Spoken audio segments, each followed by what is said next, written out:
नमस्कार दोस्तों, स्वागत है एक बार फिर से मेरे चैनल में। और इस वीडियो में हम देखेंगे किस प्रकार हम एबीसी एनालिसिस कर सकते हैं, जो कि इन्वेंट्री मैनेजमेंट का बहुत ही इंपॉर्टेंट टूल है। एबीसी एनालिसिस के कुछ स्टेप्स होते हैं।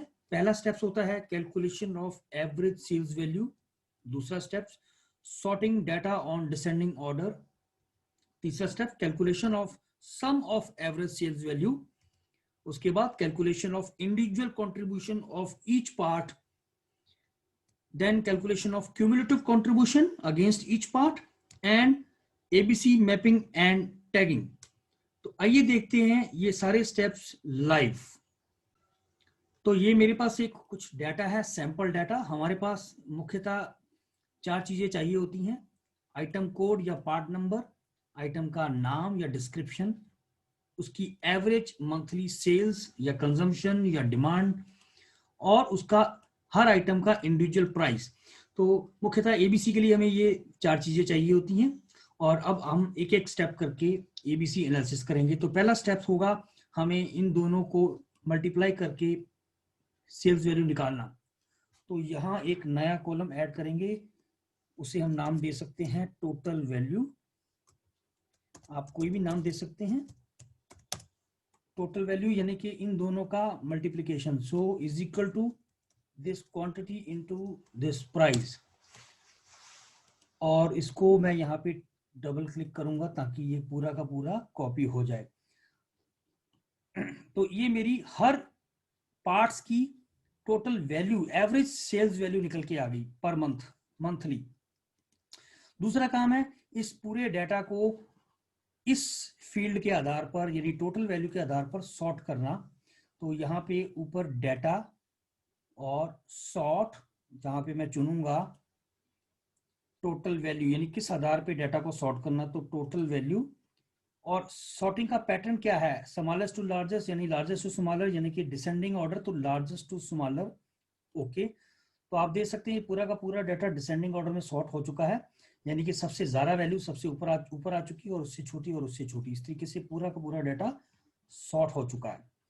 अगला स्टेप होगा इस पूरी टोटल वैल्यू का सम लेना, यानी पूरी की पूरी सेल्स का टोटल लेना। कहने का मतलब पूरे मेरे पूरी महीने की एवरेज सेल्स अमाउंट कितनी बनती है। तो सबसे नीचे लास्ट में जाके यहाँ पे आप होम और ऑटो सम का ऑप्शन क्लिक कर सकते हैं और एंटर करते ही ऑटोमेटिकली उस पूरी कॉलम का टोटल लगा लेगा।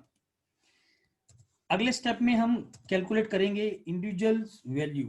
तो मैं ऊपर आऊंगा और वहां पे एक नया कॉलम बना सकता हूं, इंडिविजुअल परसेंटेज में नाम दे सकता हूं इसे, आप कोई भी नाम दे सकते हैं। अगेन यहां मुझे हर इस वैल्यू का, हर इंडिविजुअली हर पार्ट्स की सेल्स वैल्यू का उस टोटल वैल्यू में क्या योगदान है, क्या कंट्रीब्यूशन है, वो कैलकुलेट करना होता है। तो बड़ा सिंपल है, this value should be divided by the total sum value, enter. तो यहाँ ऑटोमेटिकली इसको, अगर मैं इसको परसेंटेज में क्योंकि निकालना है मुझे, तो यहाँ पे परसेंटेज का साइन इस पे क्लिक करूंगा। तो ये 13% का मतलब है इस पार्ट की जो सेल्स वैल्यू है, एक महीने की एवरेज सेल्स अमाउंट है, वो पूरे सेल्स का, टोटल सेल्स का 13% कंट्रीब्यूट करती है। तो इस प्रकार मैं सारे पार्ट्स की टोटल कंट्रीब्यूशन कैलकुलेशन निकालूंगा। इसके लिए मुझे यहाँ डबल क्लिक करना होगा, लेकिन आप देखेंगे जैसे ही डबल क्लिक करूंगा डाटा फॉर्मूला कॉपी नहीं हुआ। इसका वजह है, फॉर्मूला तो कॉपी हुआ है लेकिन सही कैलकुलेशन नहीं हुई है। क्योंकि जब हम फॉर्मूला कॉपी करते हैं तो ये लास्ट में जो मैंने सम वैल्यू ली थी इसकी भी मूवमेंट हो जाती है, और हर बार वो कैलकुलेशन करते समय आगे वाले नीचे वाले रो में चला जाता है वैल्यू को ढूंढने के लिए।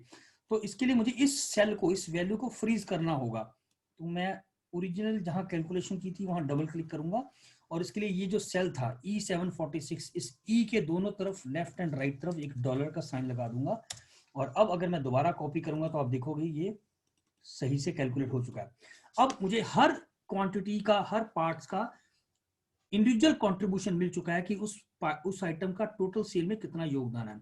ठीक इसी प्रकार मुझे अगला स्टेप क्यूमुलेटिव परसेंटेज भी निकालनी है।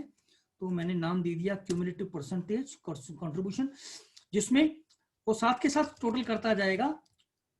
और जैसे कि पहला आइटम क्योंकि वो जीरो से शुरू हो रहा है तो पहले आइटम का तो 13% ही रहेगा, लेकिन दूसरे आइटम का दिस 13 प्लस 5, तो 13 प्लस 5 18, और सिमिलरली नीचे वाले का 18 प्लस 3। तो इस प्रकार मैं यहाँ फार्मूले को कॉपी करूंगा, डबल क्लिक करूंगा, तो इसी आधार पे वो क्यूमुलेटिव कैलकुलेट करता जाएगा और पूरा का पूरा जो मेरा डाटा है वो 100% तक नीचे कैलकुलेट हो जाएगा। और अब लास्ट स्टेप एबीसी टैगिंग और मैपिंग। तो लगभग मेरा एबीसी एनालिसिस हो चुका है, मुझे केवल अब नोमेनक्लेचर देना है, उनको क्लासिफाइड करना, नाम देना है। तो एक रूल के मुताबिक जो हम एबीसी का ट्रेडिशनल रूल लेते हैं, जिसमें हम ये मानते हैं कि 70% तक जो आइटम है जो वैल्यू कंट्रीब्यूट करेगी वो ए क्लास की आइटम कहलाई जाएंगी, और जिनकी कंट्रीब्यूशन 20% यानी 70 से 90% तक रहेगी वो बी क्लास, और जो 10% जो वैल्यू रह जाएगी नीचे वो सी क्लास में। तो यहाँ मैं एक नाम देते हुए और आइटम को ड्रैग करता जाऊंगा साथ ही साथ। तो मैं क्यूमुलेटिव डाटा पे नजर रखूंगा, जब तक वो 70 नहीं आ जाता तब तक मैं हर उस क्वांटिटी को, हर आइटम को मैं एज ए क्लास टैग करता जाऊंगा। तो जहां ये 69 तक यानी 70 से नीचे नीचे ये सब आइटम मैंने ए क्लास को कैटेगराइज कर दी है। सिमिलरली नेक्स्ट 20% यानी 70 से लेके 90 तक अगली जो 20% आइटम है वो मैं बी क्लास कैटेगरी में कैटेगराइज कर दूंगा। तो जब तक 90 नहीं आ जाता यानी कि 89 तक ये मैंने बी क्लास में कन्वर्ट कर दी, और बाकी जो रहेगी वो बाय डिफॉल्ट बची कुची वो सारी सी कैटेगरी में आ जाएगी। तो इस प्रकार मेरा ये ए बी सी एनालिसिस हो चुका है। मेरा सारा का सारा डाटा ए बी सी और इन 3 कैटेगरी में डिवाइड हो चुका है। अब अगर फाइनली मैं चाहूं तो इसकी समरी भी देख सकता हूं, जिसके लिए आपको यहाँ पे इंसर्ट और पाइवट पे जाके आप, क्योंकि डाटा यहाँ ऑलरेडी सिलेक्ट हो चुका है, न्यू वर्कशीट में जाके ओके प्रेस करेंगे और यहाँ पे इस एबीसी को, एबीसी वाली फील्ड को एक बार ड्रैग करेंगे रो लेवल पे और दोबारा फिर इसको ड्रैग करेंगे वैल्यू काउंट ऑफ एबीसी। तो यहाँ आप देख सकते हो इसने हमें एक समरी बना के दिखा दी है कि आपका जो डाटा था जिस पर आपने एबीसी किया है उसका समरी ये है कि मेरी 744 आइटम में से ए क्लास आइटम की 83 आइटम है और बी क्लास आइटम की 146 और सी क्लास की 515।